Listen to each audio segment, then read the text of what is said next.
For today's video, we're going to be installing this hitch-mounted backup light, and it was made by Nightlight. A couple things to note about this product. It was on the cheaper side. I think I got this for about 40 bucks.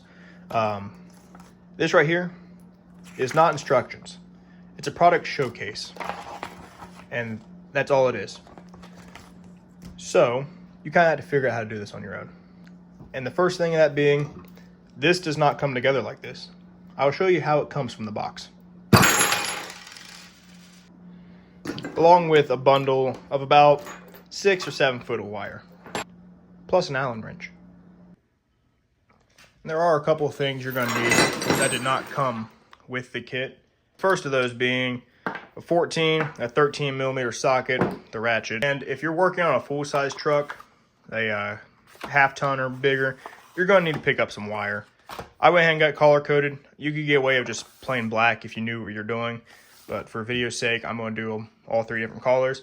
Along with wire, you're going to need some connection points. And for me, I'm going to be using heat shrink tubing to make sure it's watertight when I get done. They make weatherproof butt connectors, but I already have heat shrink tubing and a heat gun, so that's what I'm going to use. And then, of course, you need wire strippers and electrical working tools.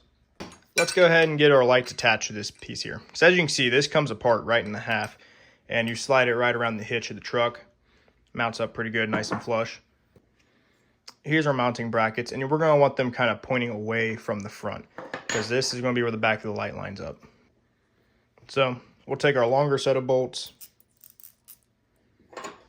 and go ahead and get that set up on top of there. What's nice about this is that right there holds tight enough around that bolt to where we just have to put a socket on the bottom side and tighten it down. Bolt, lock washer, put our mount, set it down, turn it over just so you can see. Washer, lock washer, and nut. Get that started and tighten it up a bit. The way these lights mount is extremely simple, but it might be a little hard to show on camera. As you can see, we have a nut already into the fixture there. So we're just going to take a bolt, run it through the back side of this right here, and tighten it down. And it's also worth noting that it doesn't matter which side you put these on, as the cables both come out of the right side of these, so there's no centering it. For the nuts we just put on, they were the 13 millimeter. These bolts are 14. I'm just going to take this, and I'm just going to pull that over using that nut, or that bolt I should say, and get it started in there. And once it's gotten a little bit started, I'm going to move this over. I'm going to center as much as I can. They're both going to be touching that center piece. That's the way I'm going to put mine in. I'm also going to make sure I have this lined up where I want, because these are adjustable, so you can move them whichever way. But I want mine pointed up more than anything, because it needs to light where I'm going. It's the same process. We just put our washer on our bolt, get that there, and to drag that over.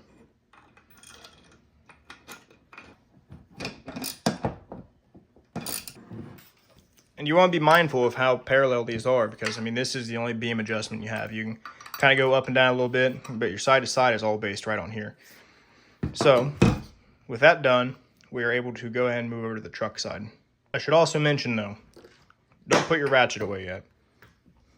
The bolts that hold these two halves together are underneath these lights directly, so you will have to loosen this up, and so you can spin that light a little bit, but that's no big deal. First thing we're going to do is actually just get this mounted to the truck.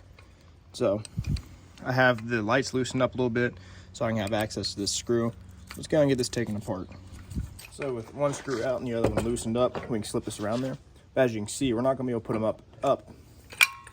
They're going to have to be hanging. That's going to fit pretty good. And just took that light off so we have easier access to the screw here. It's going to make things a lot easier.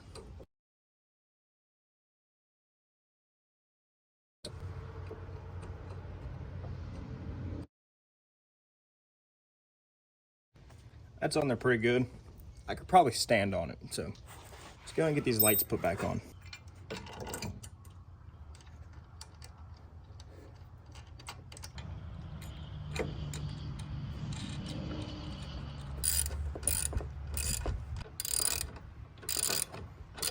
So that's them on the truck. I will say I like the way they look.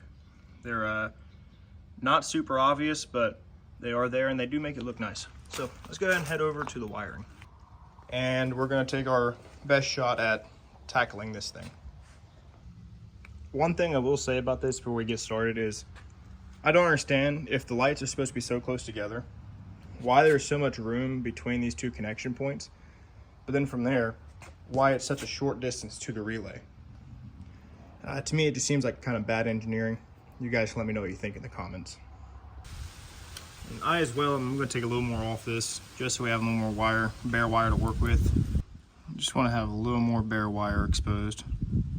And we'll just match it up, color coding. Now we'll just match them up color coding. So black goes to black.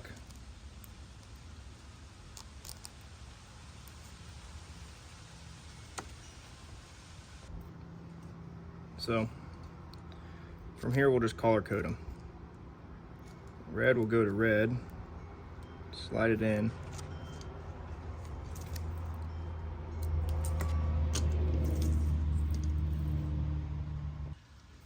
So black will go to black. Slide that in and crimp it. There's our first connection. And we'll do the same thing with red here. Take it, slide it in,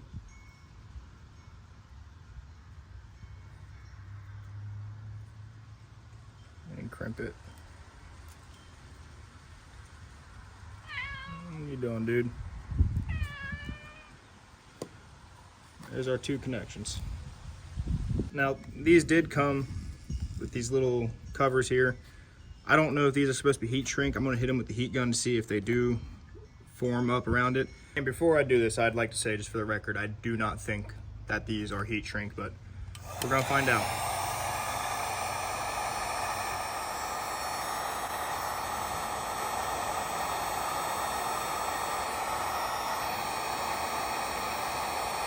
Yeah, so you can see that right there. This is definitely not heat shrink tubing. That being said, since there is a lot of excess wire, you can see me pulling, I have room to fix that if something goes wrong. But for these, we're gonna have an extra layer of protection. We're gonna go and slide that heat shrink tubing over these. And that way, when we get it all wired together, we can make sure it's secure. We'll just repeat the same process over here. Strip a little more of that back.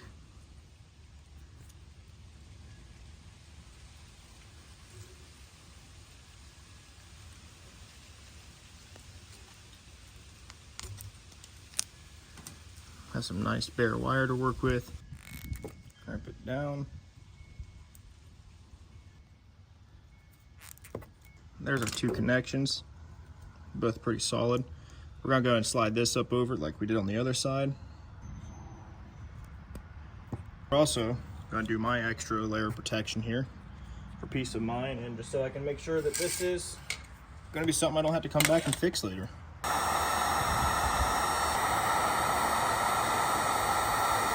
Same thing again, just over our negative connection.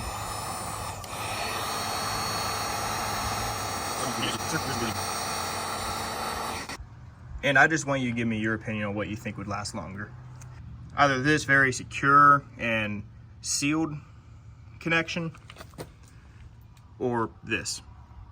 I can tell you which one my money's on. With both of our connections completed, let's go ahead and get this extra wire tucked up out of the way. Zip tie it together.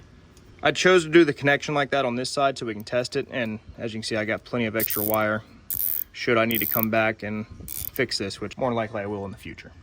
That being said though, we're gonna go and continue running this down the driver's side. Now comes the most fun part of all of this, wire pathing. So we're gonna want this thing up and out of the way very clearly, because I mean, otherwise these wires can get ripped down and just torn to shreds. So from here, we're gonna work our way up and down the frame, which something it is nice is, as you can see, there are holes in the frame for other things to go through. Honestly, the worst part about this is not laying on the ground or anything like that. I have plenty of clearance overhead with this truck. For you that live in Ohio or have worked on cars from areas like this, you know what I'm about to say. It's being in the Rust Belt, because every little thing you touch knock something off into your eyes. It's a fun time. Ground clearance is not an issue at all for me. I'm laying underneath the differential of the truck currently. This thing sits pretty high up in the air, and at a time like this, I appreciate that. I think I might get a pair of safety glasses here in a second, because I have grown tired of squinting. That's nice. I'm working blind now. All right, so from here with that relay in place, we now need to find a place to tie in this ground wire, and then we're gonna run a line to the battery from this red connection here. Then we gotta get this into the cab. And for anybody who isn't familiar with trucks and can't see how far we've came, there's the back of the truck, and there's the back door. This thing is way too short, and I'm glad we picked up wire. We're gonna start with the most difficult part of all of this, and that's getting it into the cab. I have a friend who had aftermarket spotlights on his truck, and he said where that parking brake cable runs into the cab is your best bet. So let's go and pull this plastic and see if we can find that hole. Most vehicle plastics are tied in a very similar way. A couple clips. You just gotta take it apart. It's kind of self-evident how it goes in and out, but if you just take everything out slowly and gently, you can figure out for the most part where these things connect at. It's always fun working around the camera too, let me tell you. But yeah, all right, so this one is just held in entirely by the one we just took out. All right, so let's see what we're working with in here. I don't know how well the camera's picking this up, but you can see the parking brake cable. And if we move this carpet out of the way, you can see it runs underneath this padding. Okay, right there. That's where we need to be. So we're gonna come back over here and unhook our switch from the rest of the line. That was, already unhooked. All right. So here's where another challenge comes in. These clips, in my experience, really are not reusable. So we're just gonna cut them off. Take these new cut ends, splice them back a little bit.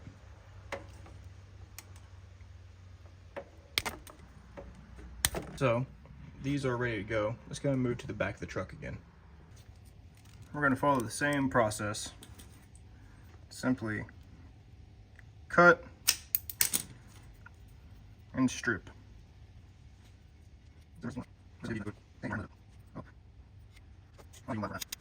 So pull back our carpet again.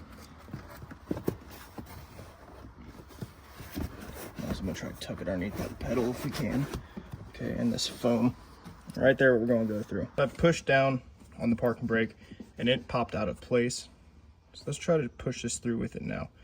You can see right there, there's their connection point. So if we can get the wire to fit down through there, we'll be golden. And there's enough room. There is enough room. That is great. All right, let's get the other two wires. And so this can be done properly, we also have the red and white wires to correspond with what we already have. So let's go and get these fed down through there alongside that black one. And of course, if each wire we put through, it is going to get a little bit tighter. But we just got to get enough through to get a hold on. So this here is going to be the moment of truth.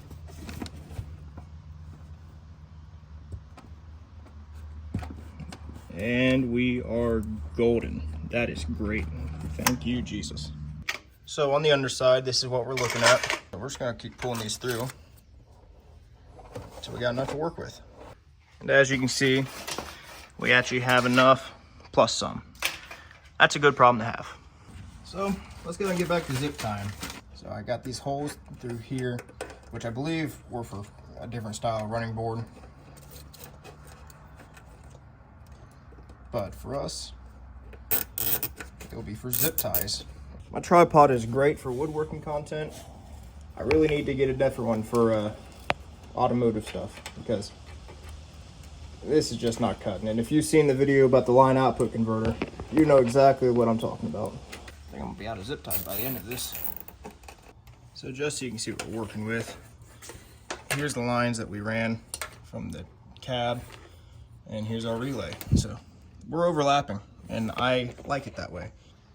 So the first thing we're gonna be doing, seeing how much excess we have, and the answer is quite a bit, which is good.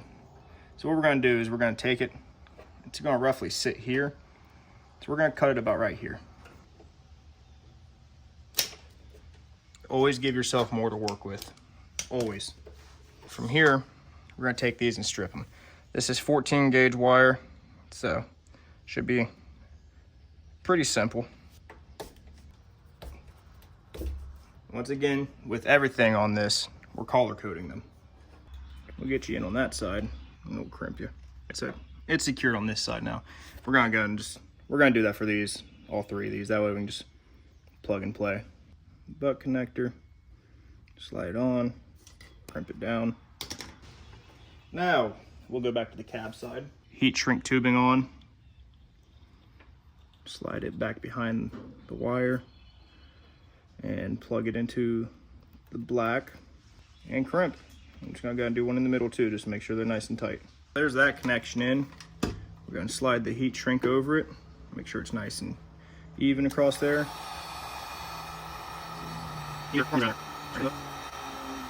Moving on to our next connection. Once again, just gonna make sure it's kind of twisted up, bunched together, and white will go into white. And when it's in there, pinch her down. I'll do one more in the middle. Just make sure those connection points are good. All right, that connection's in place. Slide our heat shrink over it. We're not gonna hit that one yet. We're gonna go ahead and get the red connected as well, since it's there in the middle. Slide into our connector.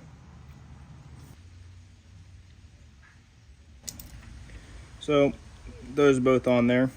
We can slide the heat shrink tubing over them. Hit them with the heat gun.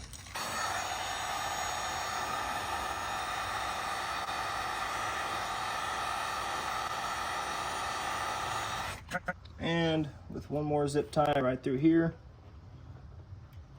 we will secure these up. So we're done under the vehicle for a moment. Now we just gotta get these attached to the switch. So with the switch having its own wire, I'm gonna give myself about 8 or 9 inches of wire inside the cab to work with. So we're gonna repeat the exact same process inside the cab that we did underneath the truck.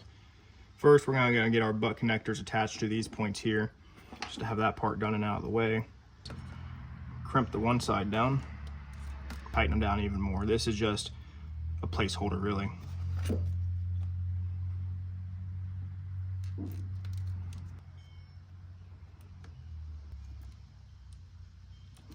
So with those on the switch, we're gonna take it and set it off to the side for now, and we're gonna strip these. Or are you wanting to fight me? Now we're just gonna take the heat shrink, slide over that, over this one, and over the white. White to white, as always. So now we're gonna move over the red, make sure it's twisted. We're gonna slide it in, crimp, and onto the black.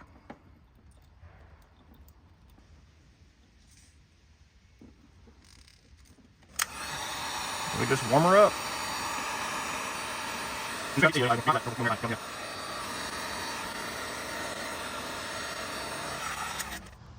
So with that done, we're getting under the hood. And our battery is on the passenger side, whereas we've been working on the driver's side.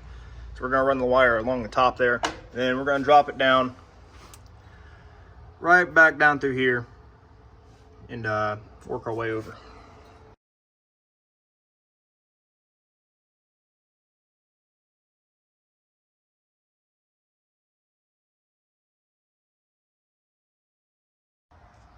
That made you work for a little bit.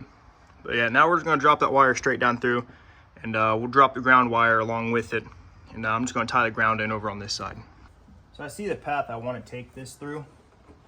I'm gonna do my best to drop it down through there. Now we'll do the same thing with our ground wire.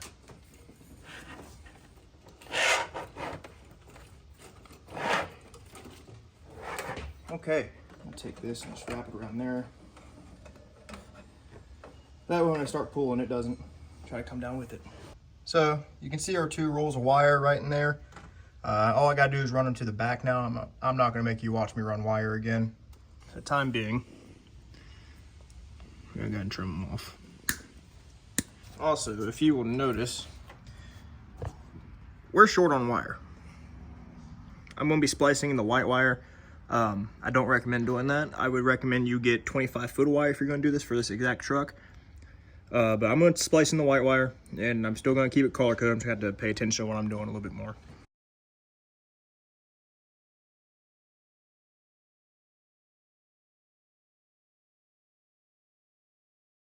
We are finally done working on the ground.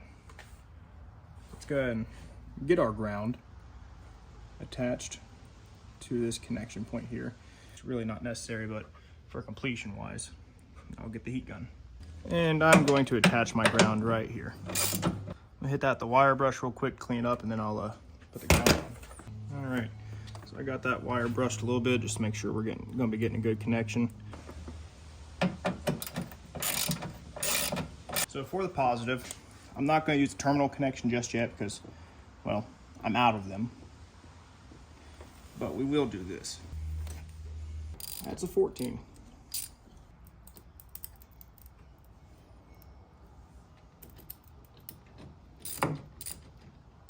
Now we'll be able to test if they work. All right, so here's the moment of truth. They are off. So I can get up here. Take our switch. Set to off. Switch is lighting up. It's good. It's good. They are off. Okay. All right, so I did find the problem, and it was in this connection here coming out of the switch. Got a little too close with the heat gun. So you can see on here with the heat gun, got that a little bit too warm, and the glue got in the way, and just ended our entire connection. So we're going to just snip that entire section of the wire off and strip it back again. There we go. And then right here, we're just going to go ahead and take our old connection, take it off. There we go.